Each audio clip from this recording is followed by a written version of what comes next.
apenas 2 versículos, capítulo 12, versículos 12 e 13. Hebreus capítulo 12, versículos 12 e 13. Então vamos ler?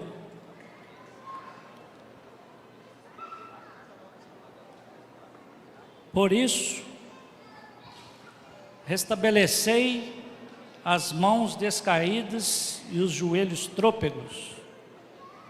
E outras versões, levantai as mãos cansadas e os joelhos vacilantes. E fazei caminhos retos para os pés, para que não se extravie o que é manco, antes seja curado. Queria pedir o Vince, já aproveitando e dizendo que ele já está aqui conosco, né? Uma honra estar aqui e receber a sua oração aqui para Deus abençoar esse tempo. Boa noite, amados. Alegria demais estarmos juntos, poder abençoar o Ebinho, que eu creio que será a boca de Deus para nós nessa noite. Vamos estender as mãos aqui, abençoá-lo e receber. Obrigado, Pai, pela palavra que vem da tua boca. Nós te louvamos porque estamos aqui ávidos por receber aquilo que de fato será o alimento para a nossa alma, para o nosso espírito nessa noite. Em nome de Jesus Cristo, Pai, nos submetemos à tua palavra e cremos, Senhor, que a tua igreja, ela será edificada dentro daquilo que o teu Espírito irá nos ministrar. Ebinho, em nome de Jesus Cristo, fala segundo o propósito de Deus. Amém. Amém. Obrigado. Irmãos, Hebreus, que livro, que epístola maravilhosa, profunda, espetacular. Eu não poderia falar de outra coisa aqui nessa noite, porque é o que nós temos nos alimentado, bebido nesses últimos dias.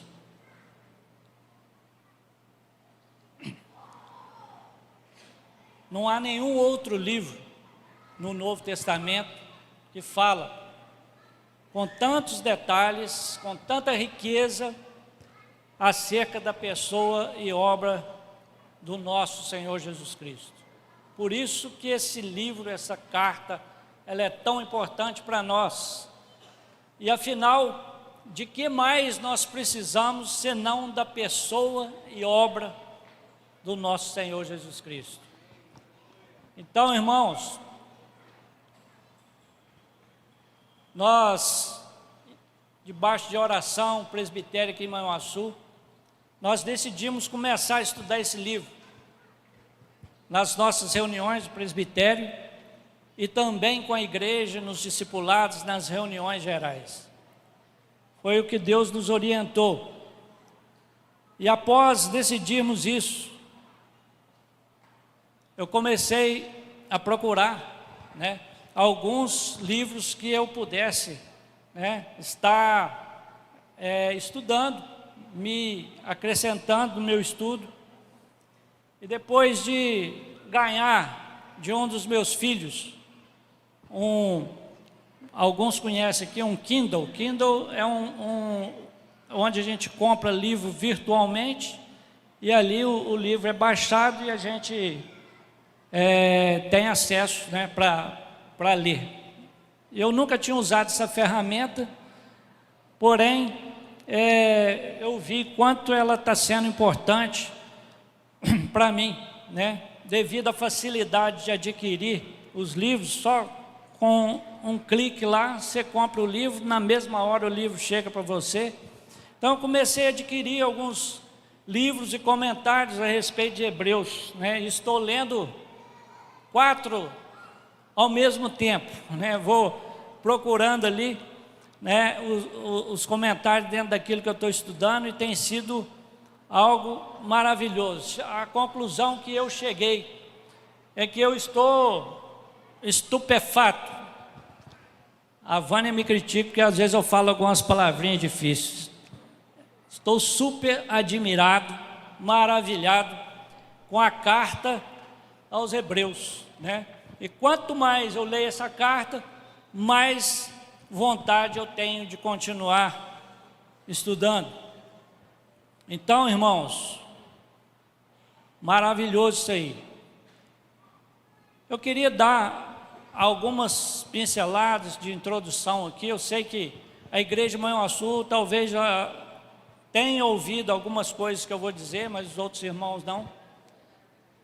Em primeiro lugar, nós não sabemos ao certo quem escreveu esse livro, quem escreveu essa carta, mas por essa carta ser tão rica, tão profunda, tão cheia de erudição, e por tratar do cerne do Evangelho, nós só temos uma certeza, que foi inspirada pelo Espírito Santo de Deus.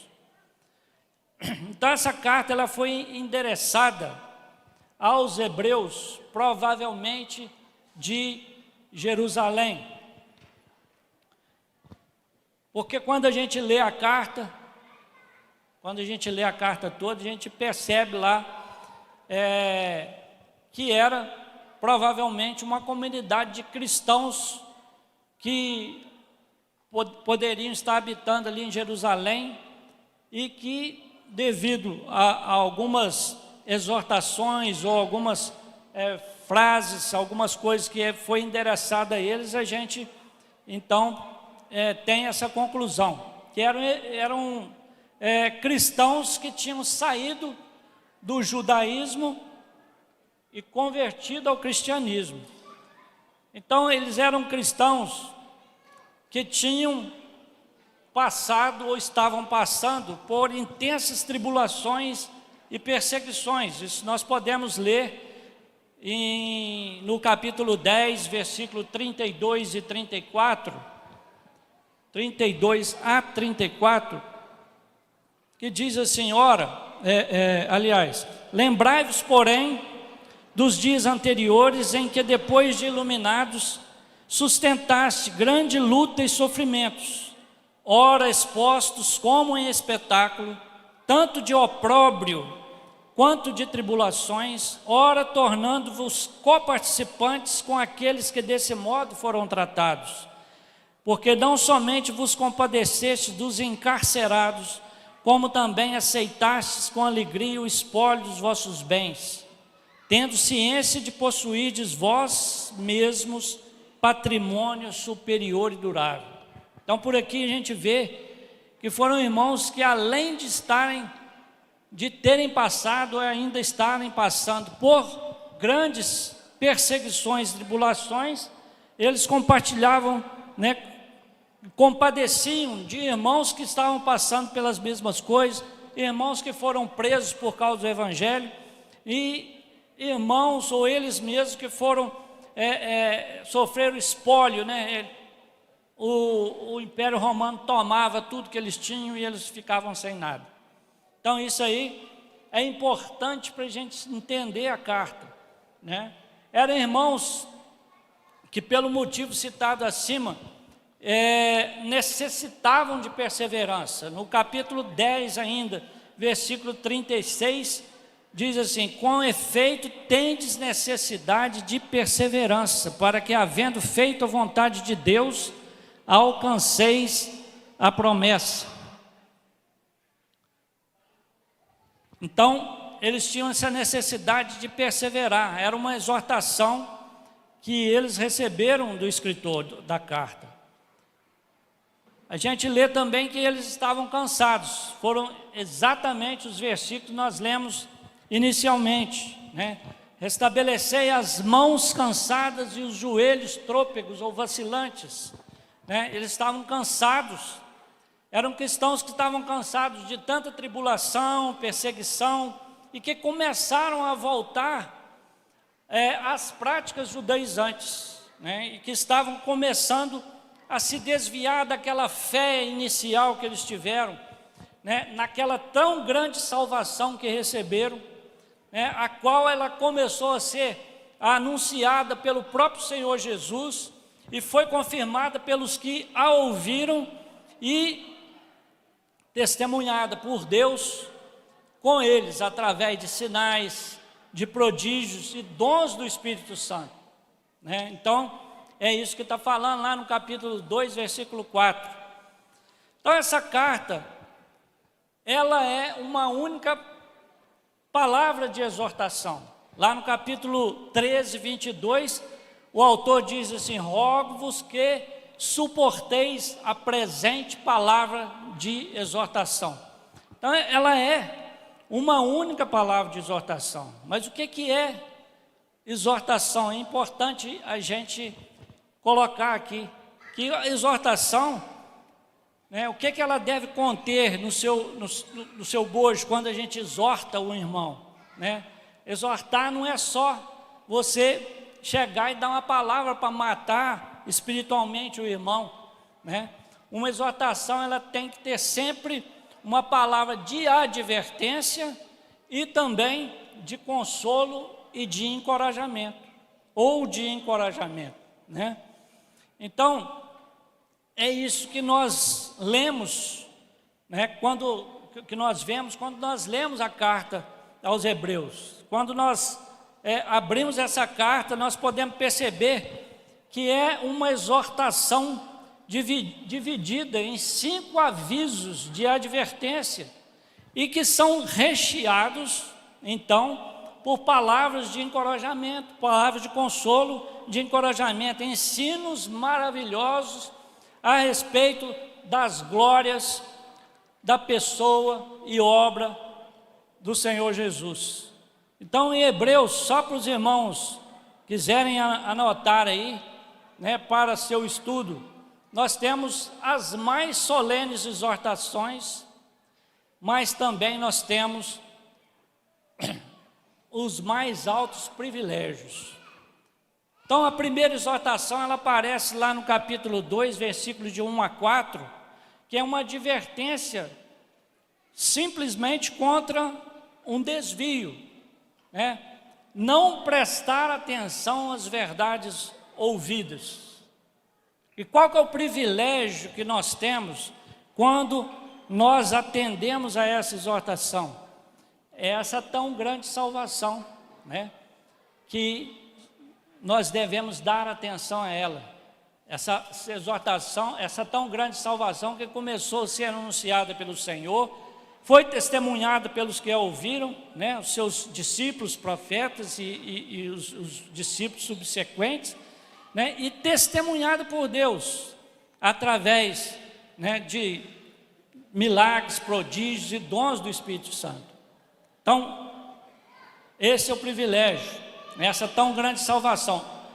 No capítulo 3, versículo 7, até o capítulo 4, versículo 13, nós temos uma advertência contra a incredulidade, contra um coração endurecido.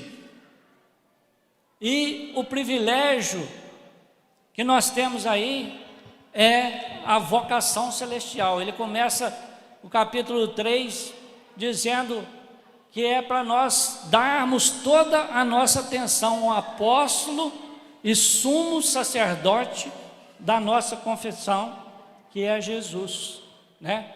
Então, irmãos, que participais da vocação celestial, olhai fixamente para o apóstolo e sumo sacerdote da nossa confissão. A terceira exortação está lá, começa em Hebreus capítulo 5, versículo 11, e vai até o 6, versículo 20, que é uma advertência contra a apostasia. Geralmente nós achamos que o último estágio de desvio, de alguém que se desvia do caminho do Senhor, é a apostasia.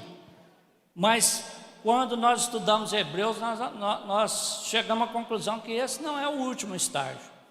Ela vai num crescente, se progredindo né, esse desvio, esse afastar do Deus vivo, né, começa com um pequeno desvio, depois com um coração de incredulidade endurecido, depois começa a apostatar daquela fé, porque apostatar é você deixar aquela fé inicial que você recebeu Jesus, quando você teve aquela fé nessa tão grande salvação, né? Você se afastar daquilo que quando você começou. Então isso pode progredir se você não der atenção à palavra de Deus. Então lá no capítulo 10, versículo 26 a 39, né, nós temos uma exortação, né, contra o pecado voluntário, insistir em pecar voluntariamente. Você continua ali, né, com aquele coração endurecido, você começa a pecar voluntariamente, mas nós temos um privilégio aí nesse capítulo 10, que é um novo e vivo caminho pelo sangue de Jesus, e que Ele nos convida a entrar ousadamente no Santo dos Santos. Então, o privilégio aí, aliás, isso, nós estamos lá no capítulo 10, o privilégio é a vida no Santíssimo. Eu não falei qual é o privilégio da terceira exortação, é maturidade, você progredir e caminhar para a maturidade. Foi para isso que Deus nos chamou. Ele não nos chamou para nós ficarmos criança sempre, espiritualmente falando, mas Ele nos chama para progredir para uma vida madura em Cristo. Então, a quarta exortação é pecado voluntário, e o privilégio é viver no Santíssimo, no Santo dos Santos. E a última exortação, que poderíamos dizer que é o último estágio, né, de alguém que começa a se afastar de Deus, né, está lá em Hebreus 12, 25 a 29, que é indiferença às coisas santas. O exemplo que ele dá é de Esaú, que diz lá que por um prato de lentilha vendeu o direito de primogenitura. Então Esaú, ele estava indiferente às coisas santas, ele não estava dando importância a algo que para Deus era santo, e era esse direito. Porque me vale direito de primogenitura? Eu estou com fome, quero satisfazer minha necessidade física e material, e agora eu posso trocar simplesmente porque eu quero comer esse prato de lentilhas. Então, cuidado, né, para não chegarmos até aí, de sermos indiferentes às coisas santas, porque nós temos um privilégio, que é uma herança do reino que nos está preparado para todos aqueles que amam o Senhor. Então, o privilégio é a herança do reino. Irmãos, como eu disse, a carta é uma exortação, uma única exortação que foi dividida, que nós podemos didaticamente dividir em 5 exortações, e que são recheadas por ensinos, por palavras de consolo, de encorajamento acerca da pessoa e obra do nosso Senhor Jesus. Então, os ensinos que estão contidos entre essas exortações são o remédio para cristãos cansados e desanimados. Amém? Mas nós não podemos entrar, porque nós não temos tempo para entrar em tudo isso. Eu creio, né, que nós falamos que nós vamos gastar aí no mínimo 6 meses, talvez 1 ano, se a gente aprofundar mesmo nesse estudo, né, com a igreja, e creio que vai ser tremendo. Nós descobrimos coisas maravilhosas nessa carta. Mas eu queria trazer para essa noite aqui, eu creio que como um enlevo espiritual para cada um de nós, porque ao ler essa carta, a gente descobre vários títulos que o Senhor Jesus recebe aí nessa carta. E eu quero então comentar um pouquinho de cada um para os irmãos nessa noite. Os títulos que Jesus recebe nessa carta, já no seu primeiro versículo, né? Tendo Deus outrora falado muitas vezes, de muitas maneiras, aos pais pelos profetas, nesses últimos dias, nos falou pelo Filho. Então, o primeiro título, Filho de Deus, e que podemos também acrescentar aqui, Filho do Homem, porque no capítulo 2 ele vai falar da humanidade que Jesus assumiu para realizar a obra para a qual ele veio, né, aqui realizar por nós. Segundo título, ele é o primogênito. Nós vamos falar um pouquinho sobre isso. O terceiro título que eu separei aqui é aquele para quem são todas as coisas e mediante quem tudo existe. Jesus é aquele para quem são todas as coisas e mediante quem tudo existe. Quarto título, apóstolo. Quinto título, sumo sacerdote. Sexto título, precursor. Sétimo título, autor da salvação eterna. Oitavo título, mediador de uma nova aliança. Quanta coisa maravilhosa nós podemos parar aqui e meditar. Mas vamos deixar que o Espírito de Deus nos conduza aqui para falarmos um pouquinho de cada um. Primeiramente, Filho de Deus e Filho do homem.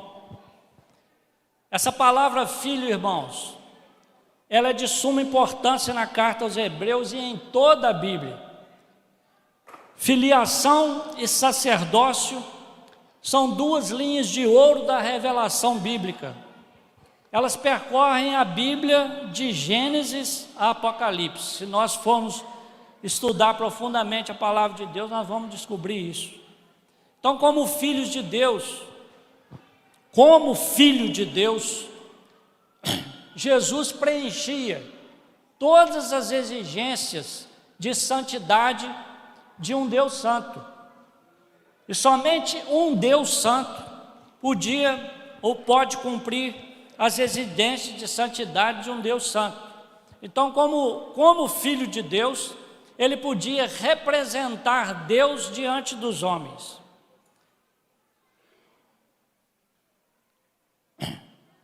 Como filho do homem, ele tinha que assumir a nossa natureza humana para receber sobre si a justa condenação dos nossos pecados. Então, irmãos, por causa disso, a palavra diz que ele é o filho gerado do Pai. Desde a eternidade, isso aqui é um pouco complexo, mas desde a eternidade, ele é o filho gerado do Pai. A palavra diz lá, tu és meu filho, eu hoje te gerei. Não me peça para te explicar isso, muito bem explicado, mas isso é um dos mistérios da Trindade. A única coisa que nós temos que saber sobre isso, eu creio, é que ele é o Filho eterno do Pai que se fez carne. Então, no conselho da Trindade, lá na eternidade, no conselho dessa Trindade, ele é gerado do Pai para cumprir o propósito da redenção.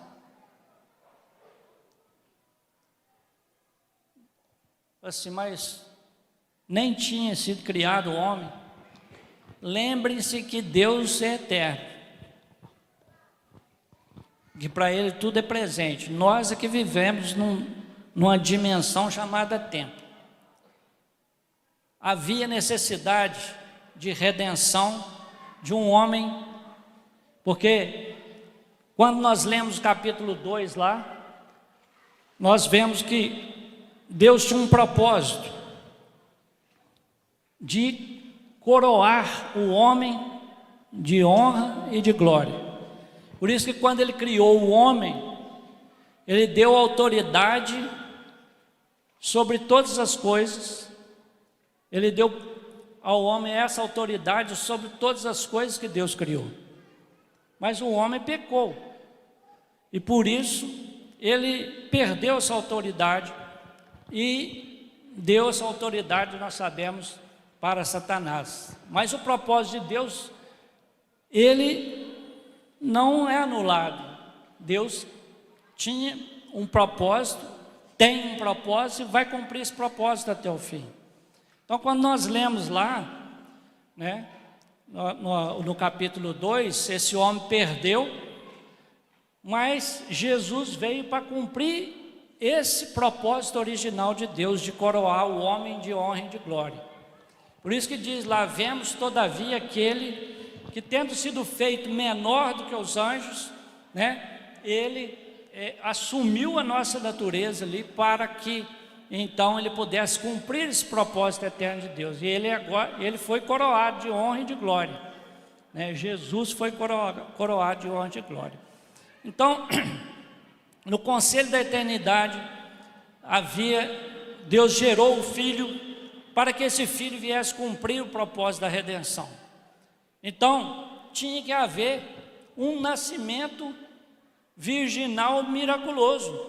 Por isso que, quando o anjo anuncia para Maria ali, ele diz: esse ente santo que te há de nascer, ele há de redimir o povo dos seus pecados. Então, mas como será isso? Descerá sobre ti o Espírito Santo e o poder do Altíssimo te envolverá. Então foi um milagre, né? Eu não conheço homem algum, como que isso vai acontecer? Descerá sobre ti o Espírito Santo e o poder do Altíssimo te envolverá. Então houve necessidade de um nascimento virginal miraculoso e também uma ressurreição miraculosa. Então, ele é o Filho eterno, gerado do Pai no conselho eterno da Trindade, e ele é o Filho eterno gerado do Pai no nascimento virginal, e ele é o Filho gerado do Pai no momento da ressurreição. Quando nós abrimos aí em Atos, capítulo 13, versículo 33, Paulo testemunha disso, quando fala: tu és meu filho, eu hoje te gerei, no capítulo 1 ali de Hebreus. Paulo mostra que quando o filho ressuscitou, ele estava sendo gerado para cumprir todo o propósito de Deus. Então olha só o que é que Paulo diz aí em Atos 13, versículo 33. Como Deus a cumpriu. Vamos ler o 32. Nós vos anunciamos o evangelho da promessa feita a nossos pais.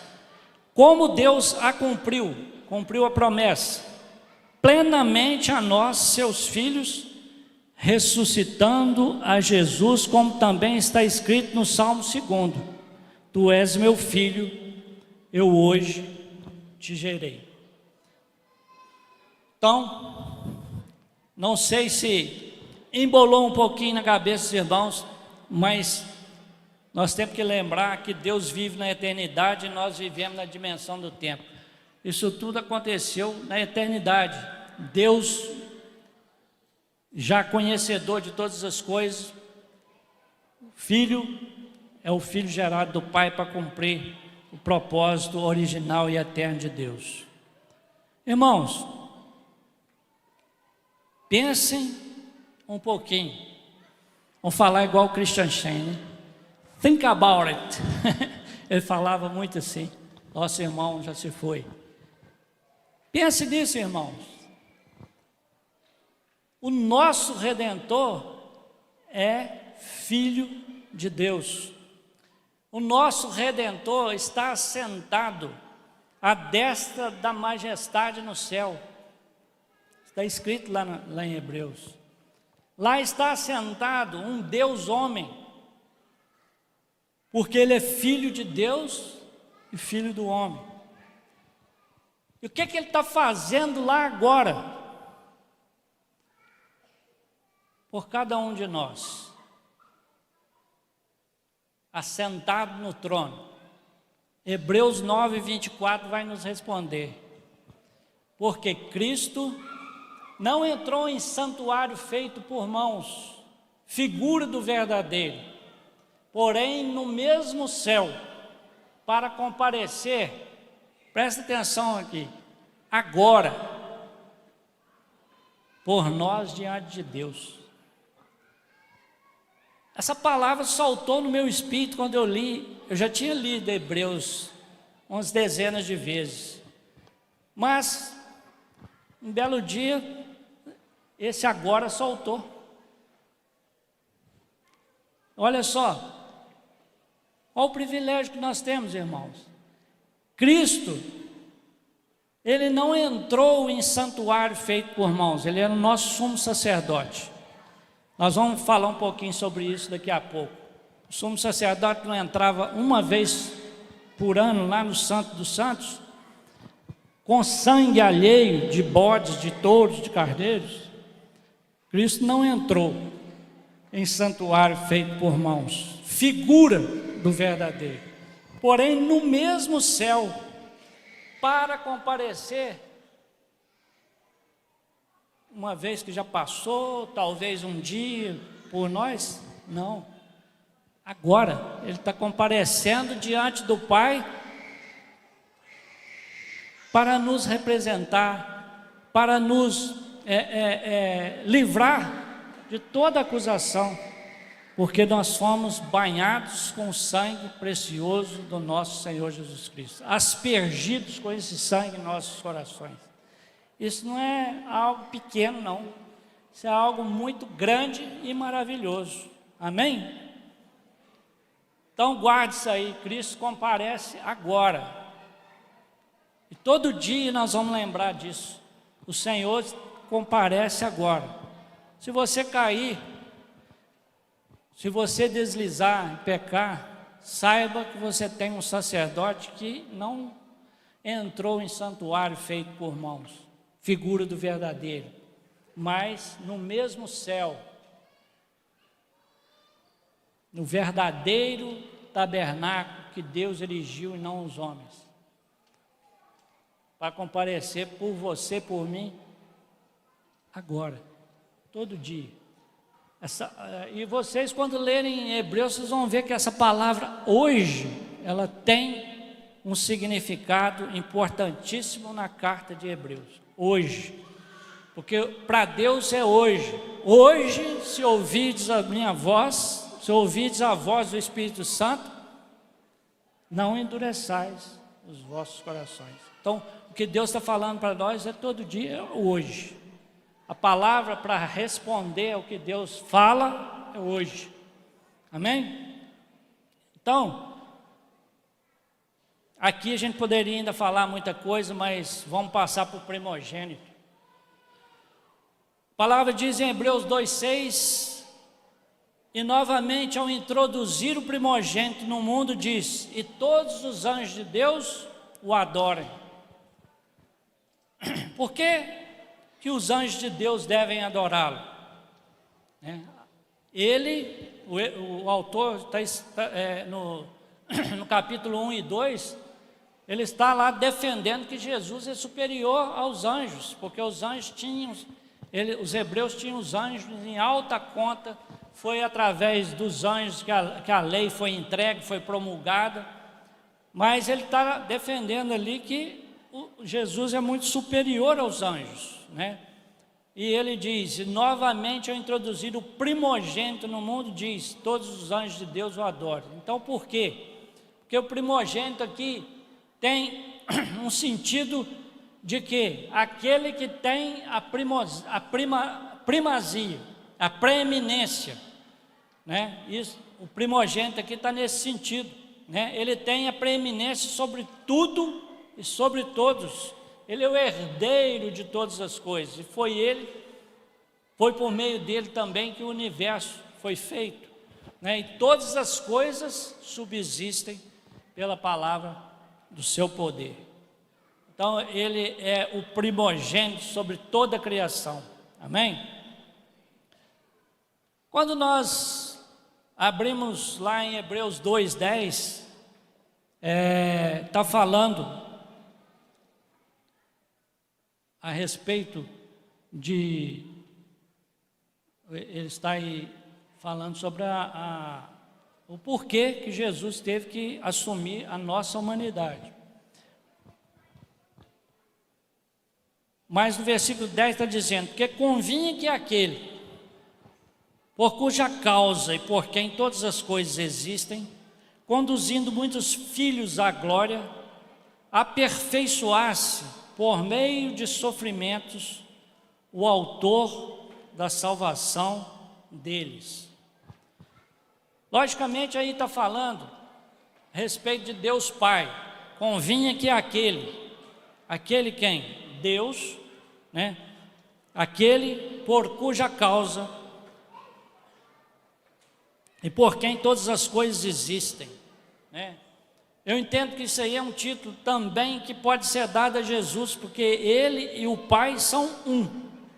Ele é Deus eterno, Ele é Deus, sempre foi Deus, todas as coisas foram feitas por Ele, o Verbo estava com Deus e o Verbo era Deus, todas as coisas foram feitas por Ele, sem Ele nada do que foi feito se fez. Então, Ele é um com o Pai, Ele é a exata expressão do seu ser. Quando você vê o Filho, você está vendo o Pai. Quem me vê a mim, vê o Pai. Estou há tanto tempo convosco, Felipe, e você ainda me pergunta: mostra-me o Pai? Então, Ele também, Jesus, é aquele por quem todas as coisas são e mediante quem tudo existe.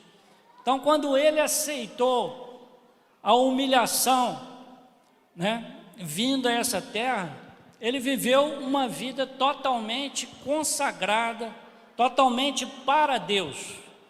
Isso é consagração, viver totalmente para Deus.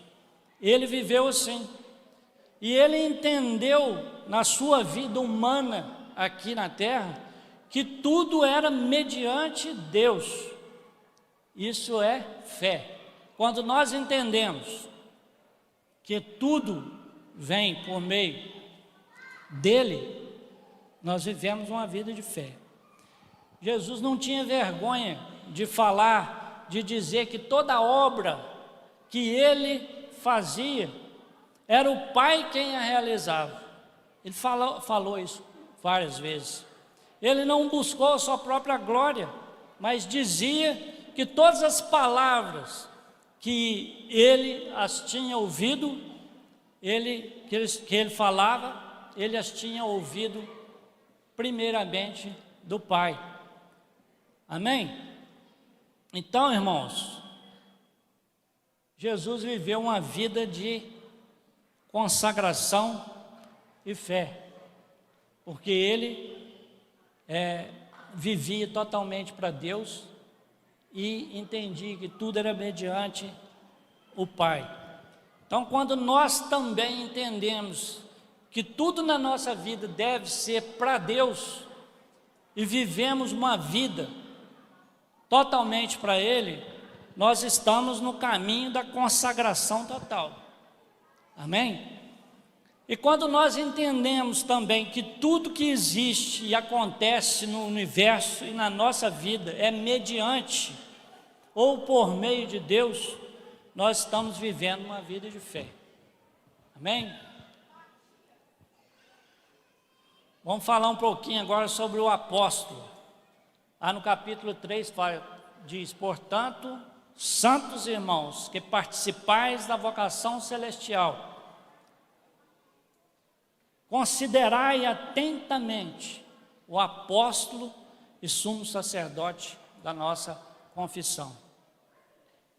Então, quando diz lá, considerai atentamente, essa palavra considerar, ela vem de sideral, espaço sideral. O autor queria transmitir que você, como alguém que vai observar o universo criado por Deus, as estrelas, as galáxias, ele quer estudar um corpo celestial, ele põe o telescópio focado ali, né? Então, considerar atentamente é nesse sentido que nós devemos fazer, olhando fixamente para Jesus. O apóstolo, o que é apóstolo? Apóstolo é um enviado de Deus, né, com uma mensagem especial, um mensageiro. Deus teve muitos apóstolos que falaram, né, como no início da carta diz lá, Deus falou de muitas maneiras, muitas vezes aos pais pelos profetas. Então Deus falou de várias maneiras, e teve vários apóstolos que tinham uma mensagem especial para o povo. Ele falou através dos profetas, mas agora nesses últimos dias falou através do apóstolo da nossa confissão, né, que é o Filho de Deus. Os outros que falaram anteriormente, eles trouxeram mensagens fragmentárias, fragmentos da mensagem de Deus. Eles falaram provisoriamente, eles estavam preparando o povo para uma revelação superior e completa da mensagem de Deus. O povo precisava ser preparado para entender que, pela miséria de cada um de nós, pela miséria do povo, né, eles nunca iriam poder chegar à plena comunhão com Deus. Por isso que a lei ela foi dada para exacerbar o pecado, para mostrar o pecado. Então o homem tem que chegar àquela condição que Paulo disse lá: miserável homem que sou, quem me livrará do corpo dessa morte? Dou graças a Deus por Jesus Cristo, nosso Senhor, né? Então, os profetas falaram provisoriamente, fragmentariamente, preparando o povo para uma revelação muito maior. Mas o Filho tem a mensagem final e completa, por isso ele é o apóstolo da nossa confissão, né? Ele é ao mesmo tempo a palavra de Deus e o cumprimento da palavra de Deus anunciado pelos profetas, amém? Ele é o sumo sacerdote da nossa confissão também, sumo sacerdote. Este é o assunto de quase toda a epístola, o sumo sacerdócio de Cristo. Mas logicamente nós não vamos ter, já que o assunto de quase toda a epístola é tempo para discorrer sobre esse assunto. Mas a única coisa que eu queria ressaltar aqui com os irmãos é que nós temos um sacerdote celestial. Essa palavra celestial também ela é de destaque na epístola aos Hebreus. Ele é um sacerdote celestial que, em consequência disso, a nossa vocação também é celestial. A palavra diz lá em Efésios que ele nos fez assentar juntamente com ele nas regiões celestiais em Cristo Jesus. Amém? Então, Hebreus tem 4 menções acerca da entronização de Cristo, porque ele é celestial, porque ele está exercendo o seu sumo sacerdote agora, lá no mesmo céu, como nós lemos em Hebreus 9, 24. Ele está lá no verdadeiro tabernáculo que Deus erigiu e não um homem. Então, Hebreus ele cita 4 menções a respeito da entronização de Cristo, e a primeira delas já está lá no capítulo 1, versículo 3, que diz que ele, depois de ter feito a purificação dos pecados, assentou-se à destra da majestade nas alturas. Então, porque ele fez a verdadeira purificação dos pecados, tirando o pecado do mundo, porque os sumos sacerdotes não puderam fazer isso. Eles não podiam tirar o pecado do mundo, podia cobrir o pecado, e todo ano tinha recordação de pecados, porque ele tinha que se apresentar todo ano. Então não podia essa velha aliança, né, ser eficiente para tirar o pecado do mundo. Mas porque ele fez a verdadeira purificação de pecados, tirando o pecado do mundo, então ele pôde assentar-se à direita da majestade. Os sacerdotes, quando entravam lá, não tinha cadeira para eles sentarem. Por quê? Porque a obra deles era incompleta, era ineficaz para tirar o pecado, né? Mas Jesus, depois de ter feito a obra completa e cabal para a nossa salvação, ele se assentou, porque não tinha mais nada para fazer, fez tudo. Pai, está consumado. Foi a última palavra.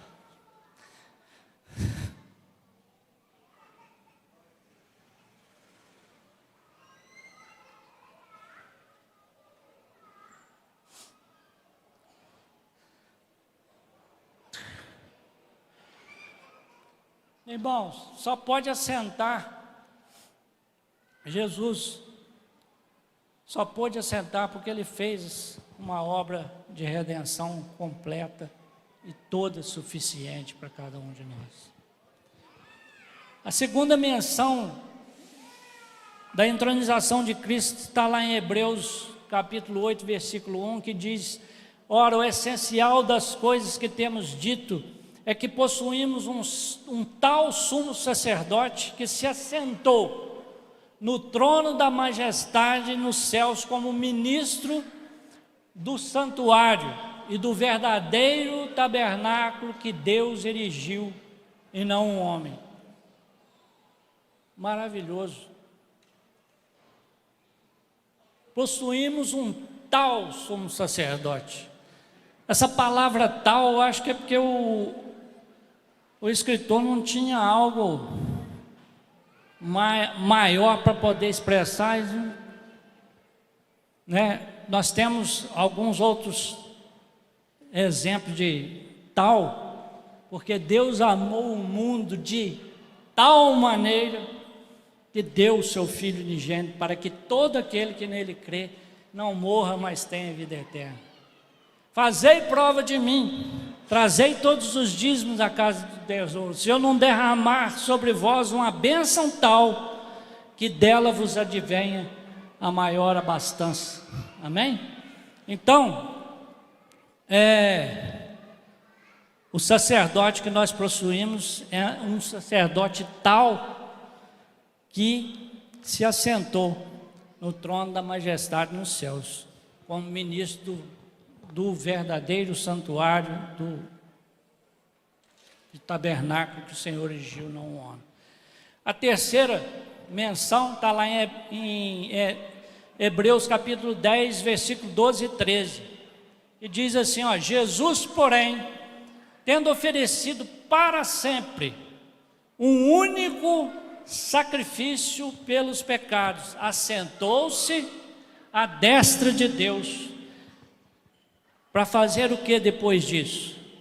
Aguardando daí em diante, até que os seus inimigos sejam postos por estrado dos seus pés. Nós sabemos que Jesus aniquilou o poder do diabo, ele não destruiu, né?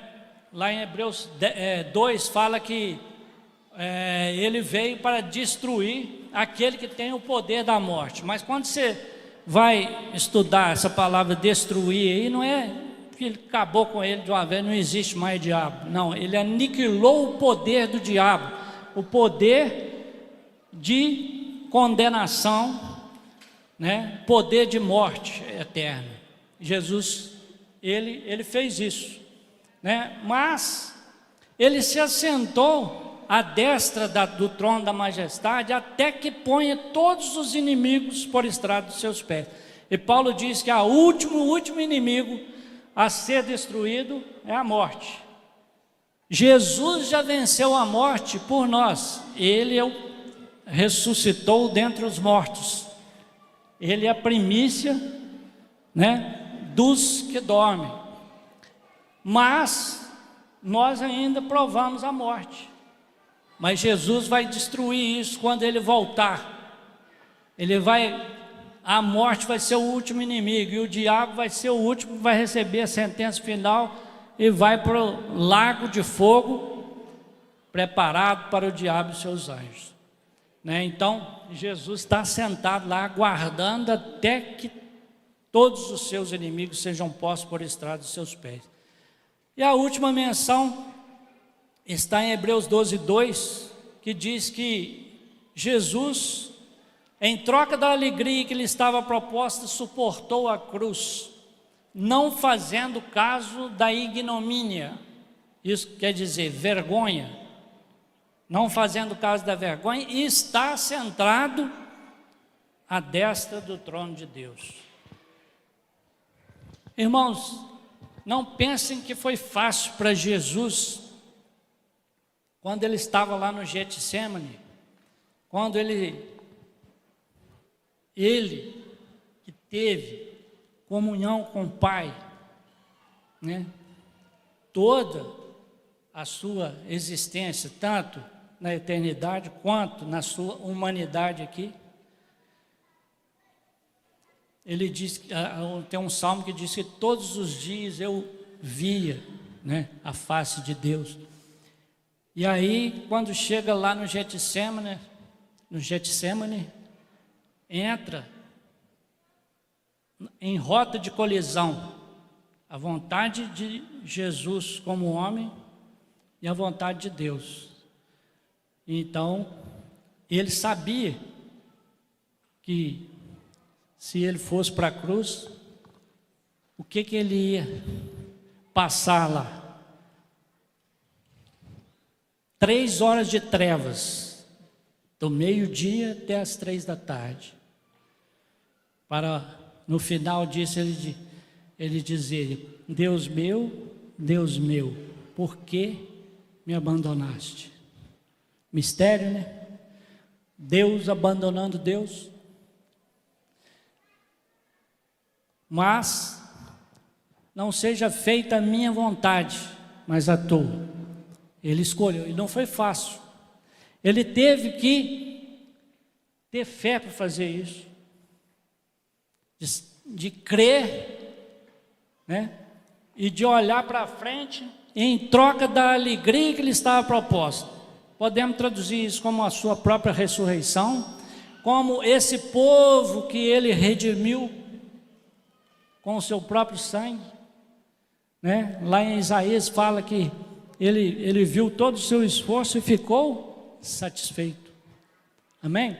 Então, em troca de tudo isso, olhando para isso, ele suportou a vergonha e está assentado à destra do trono da majestade nas alturas. Aleluia! Falar um pouquinho sobre o precursor. Lá em Hebreus 6, 18 e 20, a palavra diz o seguinte: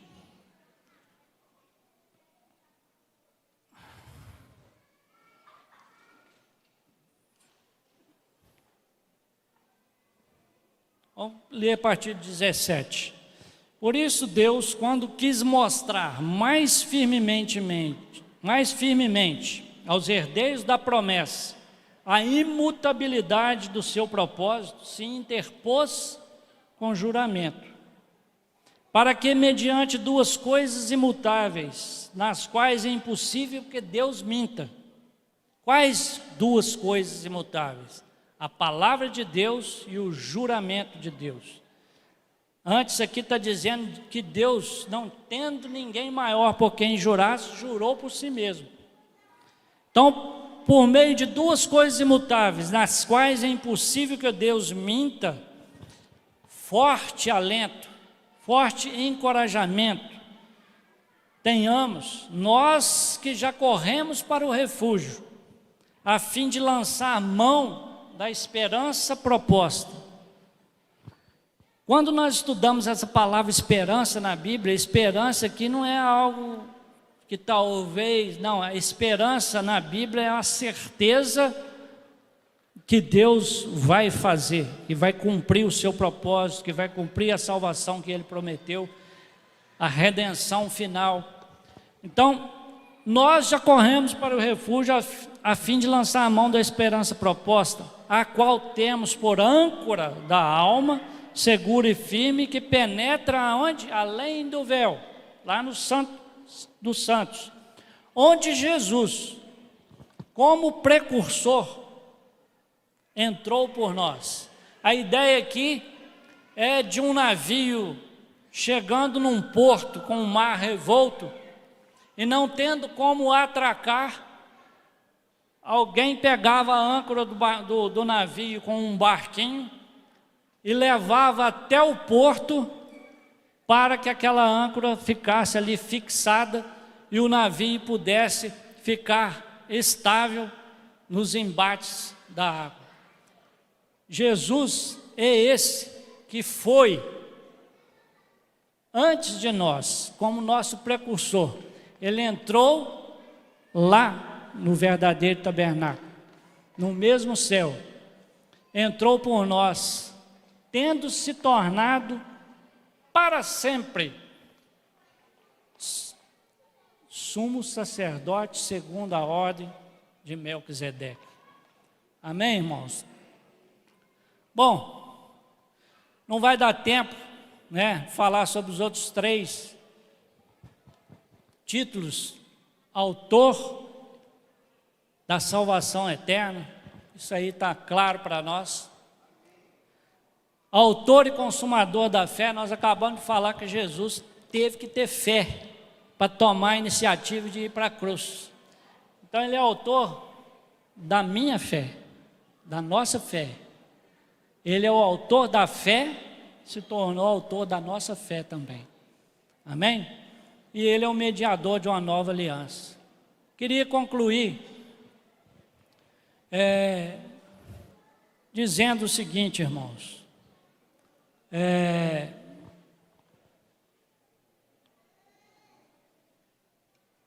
O que isso tem a ver de prático para a nossa vida?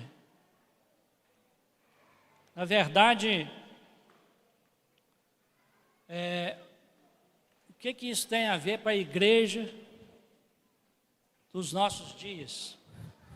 Tem muito a ver. A igreja cristã dos nossos dias, ela tem um número muito grande de membros, cuja experiência corresponde exatamente com aquela que os hebreus viveram. Irmãos cansados, cristãos que, depois de sua profissão de fé, começaram a retroceder ou parar de crescer. Quando você para de crescer, você estagnou. Então, frases que aparecem em Hebreus como prestar atenção nas verdades ouvidas, ou ter diligência para entrar no descanso de Deus, ou ainda prosseguir para a maturidade, correr com paciência a carreira que está proposta. Essas coisas, né, elas são pouco encontradas, podemos dizer, na igreja de nossos dias. Existem muitos que descansam contentes pelo fato de terem sido seus pecados perdoados. Mas eles não conhecem nada de um compromisso pessoal com Cristo, como seu líder, como seu precursor, como seu tudo isso que nós falamos aqui. Com muitos, então, acontece isso como consequência de uma desesperança de fazer tanto esforço, porque lutam com seus próprios esforços, achando que com isso vão alcançar a salvação. Mas não é por aí. A salvação, ela não vem dos nossos próprios esforços. Ela vem de uma obra que Cristo já realizou por nós. Então, muitos, ao longo da caminhada cristã, perderam o coração e retrocederam, né? Eles não naufragaram na fé, ou na profissão de fé, mas através de hábitos religiosos, né, que são mantidos, mas eles não têm nada, né, para mostrar o que eles estão procurando entrar no Santo dos Santos, né, para habitar lá. O poder do mundo, os prazeres do mundo, a literatura do mundo, né, tudo isso se une para inventar uma religião na qual, né, é confortável, né, combina, né, o conforto, né, da esperança de um futuro garantido, né, com a menor soma possível de esforço ou de sacrifício no presente. Então, essa epístola, irmãos, ela, com as suas exortações, ela é um óculos para a igreja do presente poder ver a si mesma. Mas também, glória a Deus, porque ela é um óculos para nos mostrar as glórias, como nós falamos aqui já um pouco, do nosso Senhor Jesus Cristo. Então, o que os hebreus necessitavam é o que nós necessitamos hoje, né? Então, o único remédio para cristãos cansados é contemplar as glórias do nosso amado Redentor, é colocar os olhos fixos nele, é considerar o apóstolo e sumo sacerdote da nossa confissão, é olhar atentamente para o autor e consumador da fé. Ele é o único remédio para cristãos cansados. Cansado de quê, irmãos? Cansado de problemas, cansado de tribulações, cansado de indolência, como é muito exortado na carta, indolência, preguiça de progredir na fé. A carta aos Hebreus fala de progresso na carreira cristã. Cansado, porque a preguiça cansa também. Quando você tem preguiça para trabalhar, você acha que só trabalho que cansa? Não, se você ficar preguiçoso, você cansa de ficar tão descansado, né? Cansado de indolência, cansado por não exercitarem as suas faculdades para discernir tanto o bem quanto o mal. Queria falar um pouquinho sobre isso, terminando aqui. Lá em Hebreus 5, do 11 em diante, fala, né, que o alimento de leite é para criança, mas o alimento sólido é para os adultos, para aqueles que têm suas faculdades exercitadas para discernir tanto o bem quanto o mal. Então, irmãos, é necessário que nós estejamos exercendo as nossas faculdades, as faculdades espirituais que Deus nos deu. Quais as faculdades? O olho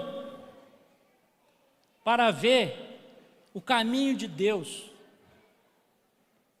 Deus, quando ficou indignado com aquela geração lá que chegou perto da terra prometida, falou: eles não conheceram os meus caminhos.